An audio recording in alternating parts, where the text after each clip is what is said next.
Hello, everybody. It is Thursday, no, we're in October now. We are in Thursday, October 6th. I lost a month there. And I hope everyone is having a great day and that we are all ready for tomorrow, Friday, going into a beautiful fall weekend. I have not done a market update in a while. So this is a market update that is specific to 44023. I'm going to go through, it should only take about a minute. I hope you guys find this informational and helpful. And if you have any questions, feel free to reach out. So by starting with the market update, we are going to look back at what this time last year looked like. So June through December, the second half of last year, where were we at? This is some information from a company called Trend Graphics, and this is something that we use in our industry to help us understand the bigger picture of what's going on. What you're looking at here is you're looking at the months of closed inventory. So this is showing that from June through December of 2021, it was clearly a seller's market, and not much has changed from that. But what I wanted to point out to you here is that this number right here, 1.2, was the end of last year of 2021. And these numbers indicate that if we were to sell off every single home that is actively listed for sale, it would only take 1.2 months to sell all of the active inventory. Whereas in November, it would have taken us less than a month to sell off all the active inventory. So you can see here, the highest one being 1.2, we were definitely within a seller's market because there was very little inventory. As we continue to move through, this next chart and graph shows us what the average days on market were for through June through July. So you can see our highest, the longest it took to sell a home was 59 days in those last half of 2021, with the shortest being 26. Now, this doesn't mean how quickly the home goes on the market and then goes off the market. So for sale versus sold, obviously we saw that happening in a day, but this is actually how long it took from going for sale, going under contract, and then transferring to the next homeowner. So things were moving very quickly the last half of 2021. This also indicates, this line is a very important one, because this also indicates the sales price versus the list price percentage.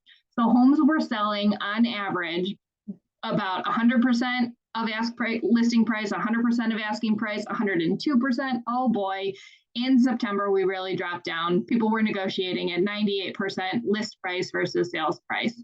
So you can see sellers were getting at least or just about or above what they were asking for. So then we move to today and we look at what's going on in 44023 in our world that we're living in today.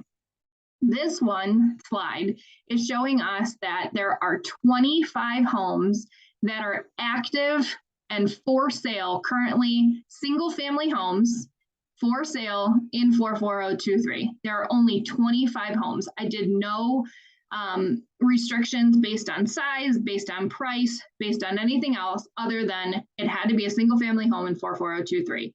So if you are a buyer looking in 44023, there is only 25 homes that you are going to look at right now.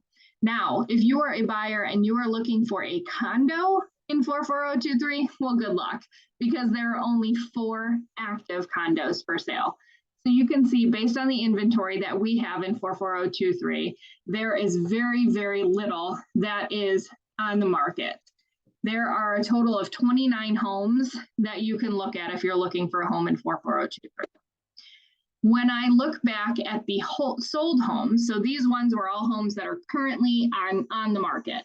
These ones are going to be the ones that have already sold. So looking at the third quarter of this past year, so just July through September, there were 72 homes that sold in 44023. So these homes have now new homeowners living in them and the seller has moved out. You can see here, what I want to point out is that there was an average of $180, about $181 price per square foot.